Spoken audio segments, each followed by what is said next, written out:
Kapag umulan sa Hulyo, ang unang sulyap, mainit ang sikat ng araw nang dumating si Ethan sa San Felipe. Bit-bit ang kanyang lumang bisikleta at 2 kahon ng gamit. Mabigat man ang katawan sa pagod, mas mabigat pa rin ang puso sa mga alaala na iniwan sa Maynila. "Dito ka na ba titira, iho?" tanong ni Mang Lando, ang tricycle driver na naghatid sa kanya. "Opo, Mang Lando, sa lumang bahay ni Lola Nena. Wala na po siya kaya ako na lang." Tipid na sagot ni Ethan. Habang inilalapag ang kanyang mga gamit, napalingon siya sa kabilang bahay. Isang malapad na bakuran na napapaligiran ng mga gumamela at rosal. Sa gitna nito may isang babae na nagdidilig ng halaman. Mahaba ang buhok, bahagyang may puti, ngunit kumikislap sa sinag ng araw. Suot niya ay simpleng bestida, ngunit bumagay sa kanyang mahinhing tindig. Nang tumingala siya at magtagpo ang kanilang mga mata, tila tumigil ang hangin. Ngumiti ang babae. "Baguhan ka rito?" Malambing ang tinig. "Oo po." Pautal na sagot ni Ethan. "Kakailan lang po ako dumating. Welcome sa San Felipe," sabi niya sabay balik sa pagdidilig.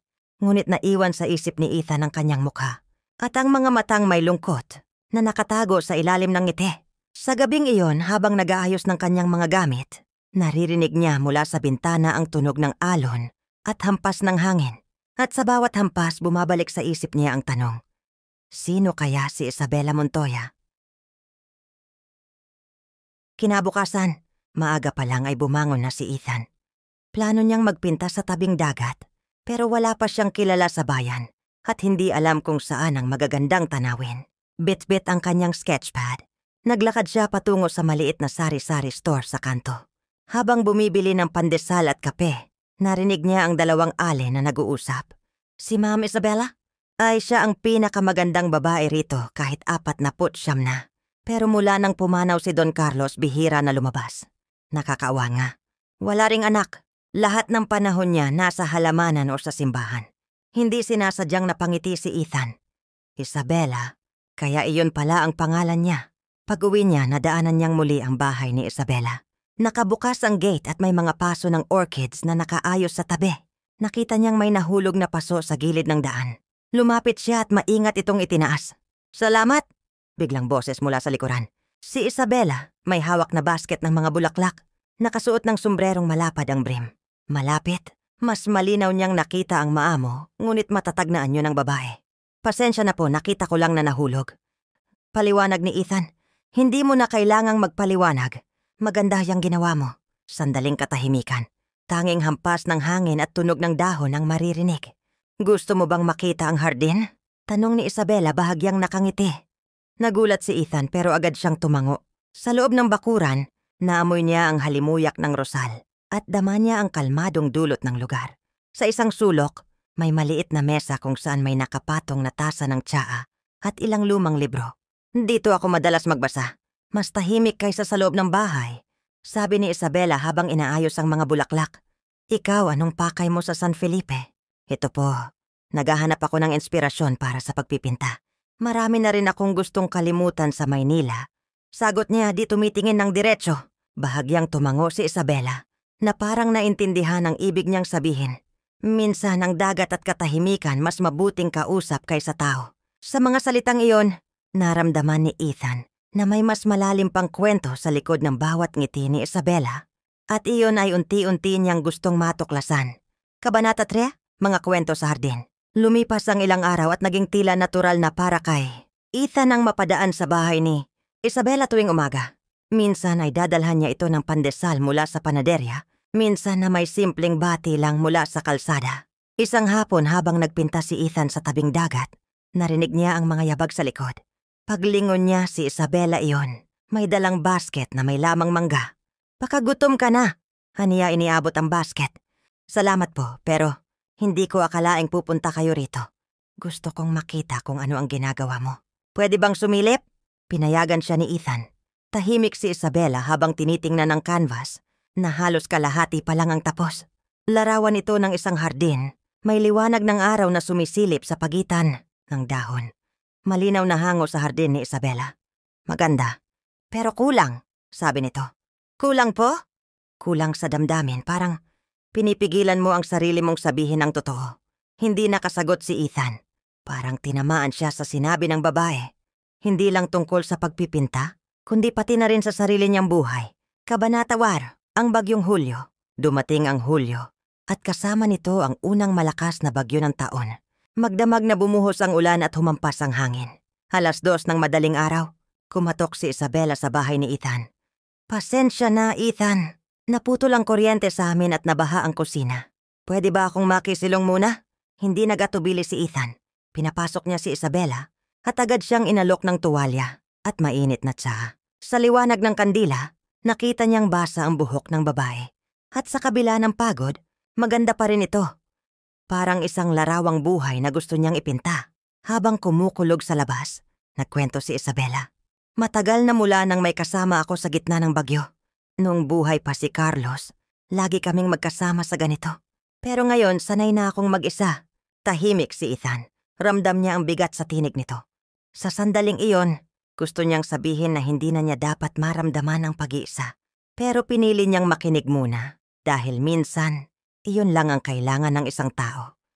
Kabanata 5, mga mata na nagkukwento. Pagkatapos ng bagyo, tila mas madalas nang magkasama sina Ethan at Isabela. Madalas silang mag-usap sa hardin o kaya'y sa dalampasigan habang pinagmamasdan ang paglubog ng araw. Isang hapon, habang naglilinis si Isabela ng mga paso na natumba sa bagyo, lihim siyang pinagmamasdan ni Ethan. Napansin niya ang maliliit na guhit sa gilid ng mga mata nito na tila bakas ng mga tao ng pagtawa at pagiyak. Bakit ganyan ka makatingin? Tanong ni Isabela bahagyang nakangiti. Siguro kasi, minsan mas maraming sinasabi ang mga mata kaysa salita. Sagot ni Ethan. Napayuko si Isabela at sa unang pagkakataon, hindi niya agad tinagwa ng titig ng binata. Ethan, may mga kwento sa likod ng mga matang ito na baka hindi mo magustuhang marinig. Kung tungkol sa'yo, gusto ko pa ring marinig. Matatag ang sagot niya. Sa katahimikan na sumunod, pareho nilang naramdaman na unti-unti nang tumatawid sa ibang hangganan ang kanilang ugnayan. Isang hangganang hindi nila alam kung dapat bang lampasan. Kabanata 9, mga usap-usapan sa bayan. Habang tumatagal, napapansin na ng mga taga San Felipe ang madalas na pagsasama ni na Ethan at Isabela sa palengke, sa simbahan, at maging sa maliit na kainan sa plaza. May mga matang sumusunod sa kanila. Isang umaga nadatnan ni Ethan si Liza, ang pinsan niya, sa kanilang bakuran. Uy, pinsan! Panimula nito. Naririnig ko na ang pangalan mo sa tindahan at barberya. Ano naman daw? Tanong niya, bagamat halatang kabado. Kesyo raw, binatakat si Ma'am Isabela ay balo, na baka may kung ano sa inyo. Alam mo naman dito, mabilis ang chismis. Napabuntong hininga si Ethan. Hindi niya alam kung paano ipapaliwanag na wala pa. Silang inaamin sa isa't isa. Pero sa puso niya, alam niyang may kakaiba na. Kabanata 8, ang paanyaya. Isang gabi, kumatok si Isabela sa bahay ni Ethan. Dala ang isang maliit na kahon. May birthday ako bukas? Ay, hindi ko sinasabi para regaluhan mo ako. Gusto ko lang sanang imbitahan ka sa hapunan sa bahay. Sabi nito. Napangiti si Ethan. Sigurado po ba kayo? Baka isipin ng tao. Hayaan mo silang mag-isip. Isang hapunan lang ito. Kinabukasan sa hapag. May kandila at mga pagkaing sariling lutong bahay. Sa gitna ng mga kwento at halakhak, napansin ni Ethan na matagal nang hindi tumatawa ng ganoon si Isabela. At sa loob-loob niya, gusto niyang siya ang maging dahilan para patuloy itong ngumiti. Kabanata 8, ang unang litrato. Isang hapon, nagdala si Ethan ng kamera sa hardin. Pwede po bang kunan ko kayo ng litrato? Para lang po sa pag-aaral ko sa sining. Napahiling si Isabela. Hindi ako sanay sa kamera. Hindi kayo dapat sanay. Gusto ko lang kuhanin yung totoong kayo. Sa kuha ng larawan, nakatingin si Isabela sa gilid. Bahagyang nahahagip ng araw ang kanyang mukha. Nang makita ito, napatingin siya kay Ethan. Bakit ganito? Parang sobra akong totoo. Dahil ganyan talaga kayo, bulong ng binata. Dumating sa bayan si Mang Ramon, matalik na kaibigan ng yumaong asawa ni Isabela. Matagal itong nanirahan sa Cebu. At ngayon ay tila bantay sarado sa kanya. Anong balak mo sa buhay, iho? Tanong nito kay Ethan. Diretso ang tingin. Magpinta at halagaan ang mga taong mahalaga sa akin. Sagot niya. Siguraduhin mong alam mo kung anong pinapasok mo. Si Isabela maraming pinagdaanan. Hindi laruan ang puso niya. Kinagabihan iniwasan ni Ethan si Isabela. Hindi dahil ayaw niya ito, kundi dahil nagsimulang pumasok sa isip niya Ang bigat ng responsibilidad kung sakaling patuloy silang lalapit sa isa't isa. Kabanata 5. Sa ilalim ng ulan. Isang hapon ng Hulyo muling bumuhos ang malakas na ulan. Habang naglilinis si Ethan sa kanyang bakuran, biglang tumawag si Isabela mula sa gate. "Ethan, halika sandali!" Dinala siya nito sa dalampasigan. Sa kabila ng ulan, pinagmamasdan nila ang malalakas na alon. Alam mo, minsan, gusto ko lang maramdaman na may kasama ako sa gitna ng magulo at maingay na mundo. Sabi ni Isabela, bahagyang nanginginig sa lamig. Tumingin si Ethan sa kanya. Sa pagitan ng patak ng ulan, halos maglapat ang kanilang mga mukha. "Kung hahayaan mo, ako na ang kasama mo," sabi ng binata. Hindi sila naghalikan pero sa titig nilang dalawa, malinaw na ang damdamin ay hindi na maikakaila. Kabanata 11, mga lihim na sugat. Isang gabi, matapos ang ilang linggong tila mas lumalapit sila sa isa't isa, inimbitahan ni Isabela si Ethan sa loob ng kanyang bahay. Sa unang pagkakataon, nakita niya ang lumang larawan ni Don Carlos, ang yumaong asawa. Tahimik si Ethan habang tinitingnan ang larawan. Isang lalaking nasa kalagitnaan ng 50, matikas, nakangiti sa tabi ni Isabela. "Pang-5 taon na mula nang mawala siya," sabi ni Isabela. "Naaksidente sa kalsada habang pauwi mula sa Maynila. Wala na akong pamilya noon. Siya lang ang meron ako, hanggang mawala rin." Napatigil si Ethan. "Pasensya na po kung wala kang dapat ihingi ng tawad. Pero sana maintindihan mo, Ethan. May bahagi ng puso ko na baka hindi na mabuo ulit." Kabanata 12. Usapan sa plaza. Habang bumibili si Ethan ng gamit sa plaza, lumapit si Aling Cora, kilalang tsismosa sa bayan. "Ethan, hiho, maganda kausap si Ma'am Isabela pero bata ka pa. Sayang naman kung doon mo gugugulin ang oras mo." Napangiti lang siya, ngunit sa loob-loob niya, alam niyang unti-unti nang naaapektuhan siya ng mga salita ng tao. Pag-uwi niya, iwas siyang tumingin kay Isabela kahit nakasalubong niya ito sa bakuran. Napansin ito ng babae, ngunit hindi na lamang nagsalita. Kabanata 13, ang pagtutol ni Mang Ramon. Kinabukasan sinalubong siya ni Mang Ramon sa daan. "Hindi ko alam kung anong intensyon mo, Ethan, pero kung ako sa'yo, layuan mo si Isabela. Hindi mo alam ang bigat na dala niya. Masisira ka lang." Hindi sumagot si Ethan. Ngunit sa gabing iyon, matagal siyang nakatulala sa kanyang canvas. Ang mga kulay na dapat ay maliwanag, naging malabo at malamlam. Kabanata 14, pag-amin. Sa kabila ng mga usap-usapan, hindi na kinaya ni Ethan ang distansya. Isang gabi, pumunta siya sa hardin ni Isabela. "Bakit parang iniiwasan mo ako nitong mga araw na to?" tanong ni Isabela. Hawak ang tasa ng tsaa. "Dahil takot ako," sagot ni Ethan. "Takot na masaktan ka. Takot na masaktan ako. Pero higit sa lahat, takot na tama ang iniisip ng mga tao." "Ethan," mahina ang tinik ni Isabela.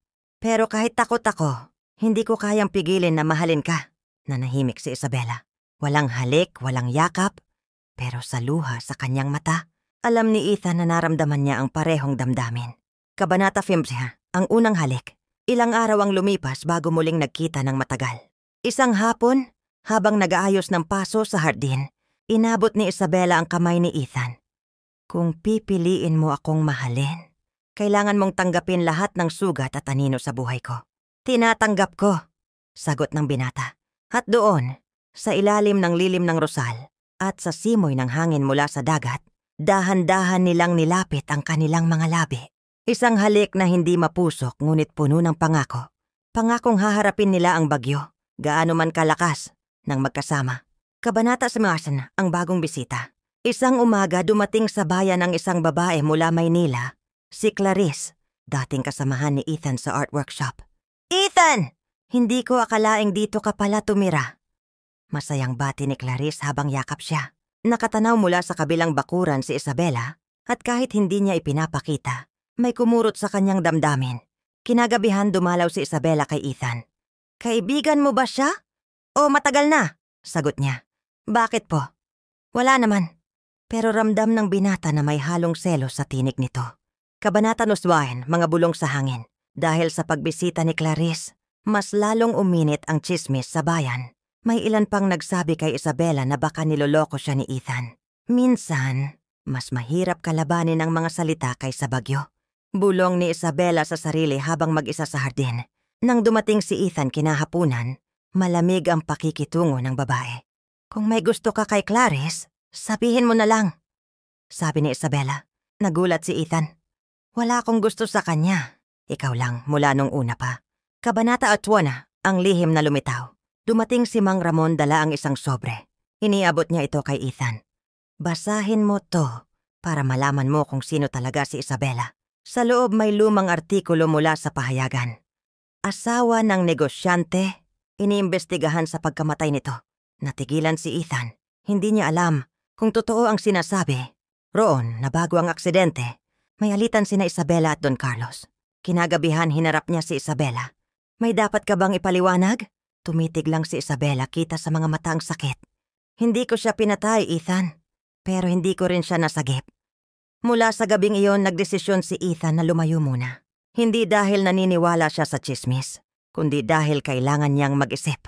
Sa mga araw na lumipas, bihira na silang magkita. Si Isabela bumalik sa dati niyang buhay. Tahimik, mag-isa at abala sa hardin. Isang gabi, umupo siya sa may bintana, pinagmamasdan ng ilaw sa bahay ni Ethan na hindi na nagbubukas. Sa puso niya, ramdam niyang unti-unti na siyang nawawala sa buhay ng binata. Kabanata 12, ang bagyong hahatol. Dumating ang pinakamalakas na bagyo sa San Felipe. Mataas ang alon at ang ilang bahay malapit sa dagat ay inanod. Habang tumutulong si Ethan sa mga kapitbahay, may nakapagsabi sa kanya, "Si Ma'am Isabela, hindi pa nakakalikas." Naiwan sa bahay. Walang pag-aalinlangan. Tumakbo siya sa gitna ng malakas na ulan at hangin patungo sa bahay ng babae.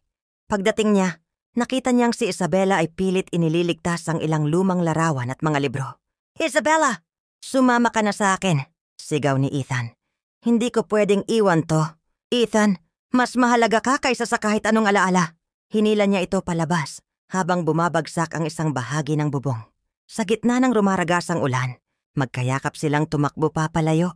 Hindi na iniintindi ang takot, ang tsismis, huwag nakaraan.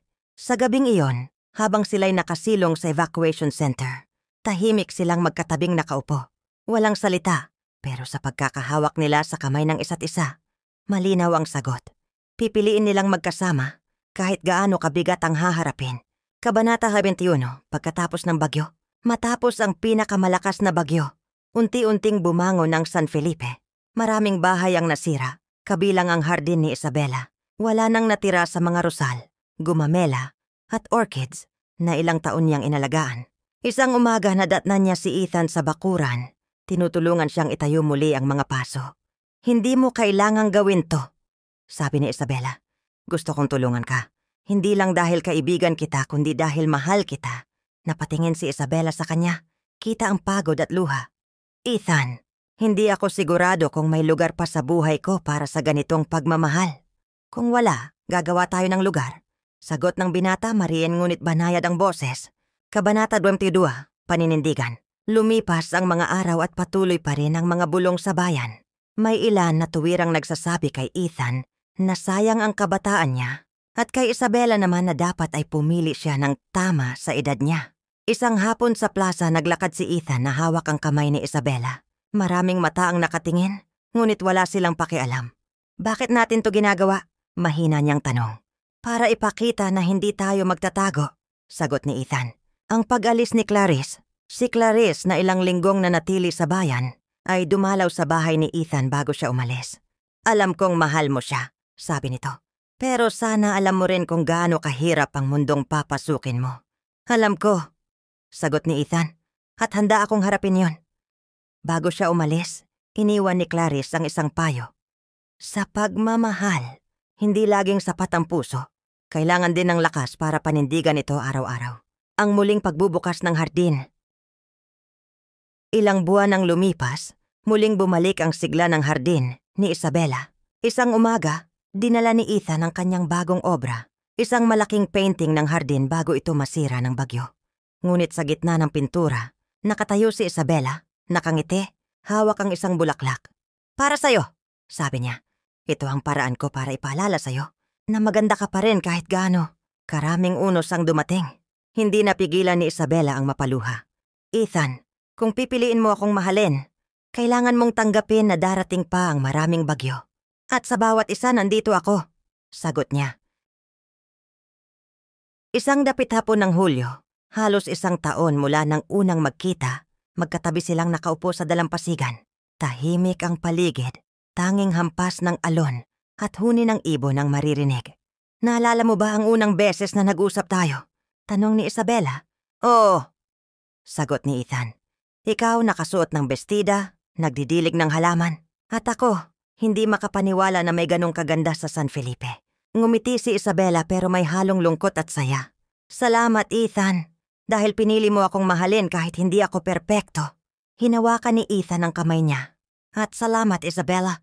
Dahil tinuruan mo akong mas mahalaga ang tibok ng puso kaysa sa bilang ng taon. Habang lumulubog ang araw, magkahawak pa rin ang kanilang kamay. Dalawang taong pinagtagpo ng tadhana, pinag-isa ng mga sugat, at pinatibay ng bawat unos na dumaan. Sa mata ng iba kakaiba ang kanilang kwento, pero sa kanila, ito ay isang pagmamahal na, tulad ng dagat, walang hangganan. Maraming salamat sa panunood. Kung maaari, paki-subscribe sa aking .YouTube channel MLCS Music and Stories.